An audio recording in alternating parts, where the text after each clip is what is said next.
And after 25 days of relentless Israeli bombardment, the first group of people have been allowed out. These are live pictures of the border crossing where people are starting to enter into Egypt. Palestinian officials say the number allowed to cross is limited. Seriously wounded Palestinians and foreign nationals are the ones who've been authorized to enter Egypt. Let's speak now to our correspondent inside Gaza, Safwat Al-Khallout. He's using an international SIM card and so is able to connect to us because all other communications in Gaza are down and have been for the last few hours. Safwat, first of all, let's talk about Rafah. We've got a lot of people there, a few hundred perhaps crowded at the crossing. The gate has opened. They now look like they're waiting to be processed before heading into Egypt. What information are you able to give us? So, as we were informed by the crossing authorities that Egypt officially announced the opening for the first time of Rafah crossing to allow the evacuation of 81 injured Palestinians from the war injuries who are in critical condition. Adding to that, a list of hundreds of foreigners or Palestinian with dual citizenship, but they were received information by their embassies through the Red Cross to go through Rafah crossing. So it's not something random that everybody who with a foreign nationality can go now to Rafah. There is a specific plan for the foreigners to leave through the Rafah crossing. We had a quick check on the list of the foreigners. They include Europeans, Asians, and other nationalities as well. But still, everybody should go based on orders from his embassy that coordinates with the Egyptian side. Safwat, do you know if anyone who's not been informed is also trying to make their way down to the Rafah crossing to get out? But from the first days of the war, hundreds of Palestinians, they tried to reach Rafah crossing to move outside the Gaza Strip since they were under the Israeli fire. So, but then when they realized that it needs a higher level, political level, to open the crossing for them, they just went back home. Now there is no way that anyone can cross without special coordination, although they carry Palestinian or foreign nationality. Many people, they are willing to leave and to get this place to another place. Some people, they don't mind even to move to the Sinai to at least to find a shelter from the intensive Israeli fire, either airstrike or artillery, especially when the situation is getting even worse in terms of Israeli tanks invading the north and Gaza City. Okay, Safwat Al-Khallout, thanks very much for the moment for joining us there from Gaza. Let's now go to Hani Mahmoud. He joins us via satellite link from Khan Yunis, also inside the Gaza Strip. Hani, you are outside one of those hospitals which is going to be releasing a small number of seriously injured Palestinians to Egyptian ambulances. Talk us through what you're hearing about the process.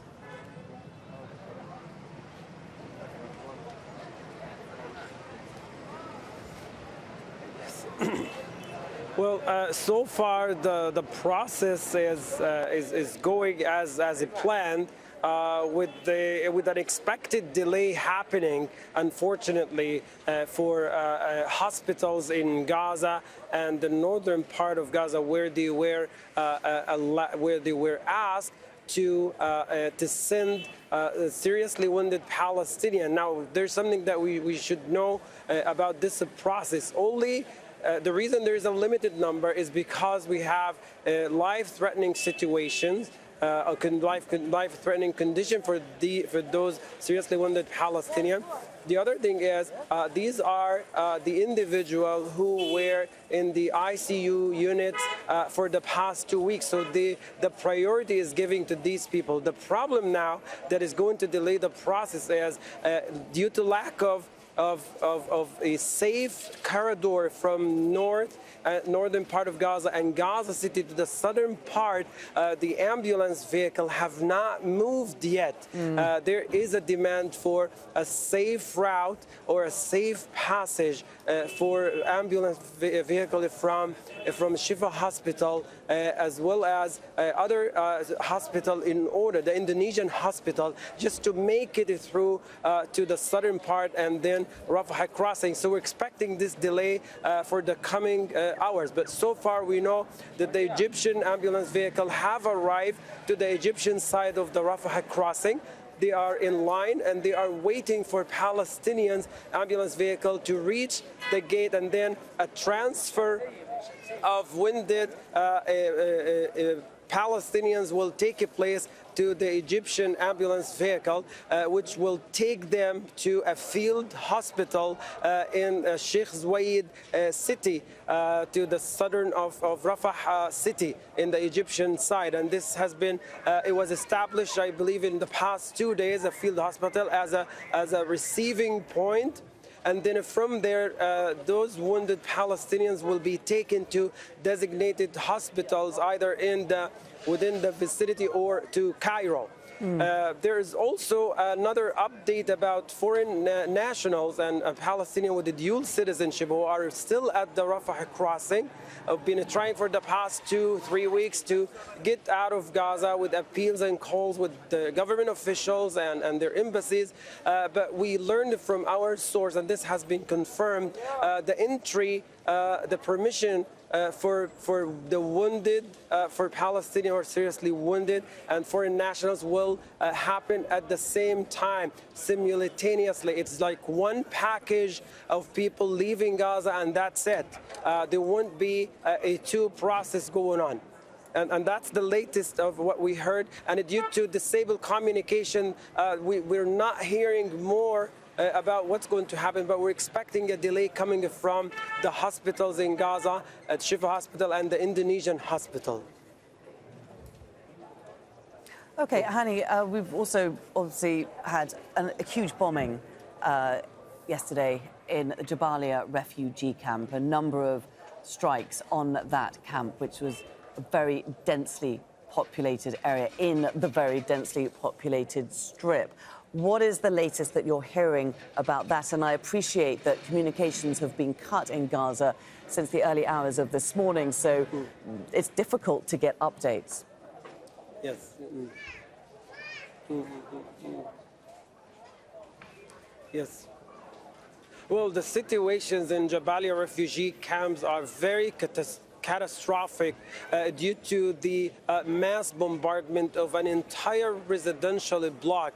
At least 6 buildings of multiple story building were bombed at the same time. We're talking about multiple airstrikes happening at 1 minute or within like very, very short time without a warning. People were not given a warning to evacuate and they were not even given the time to run for their life. So it happened all the sudden, unpredictable bombs fell on people who were in that area. We're talking about at least 500 people who were inside those buildings. That's the minimum.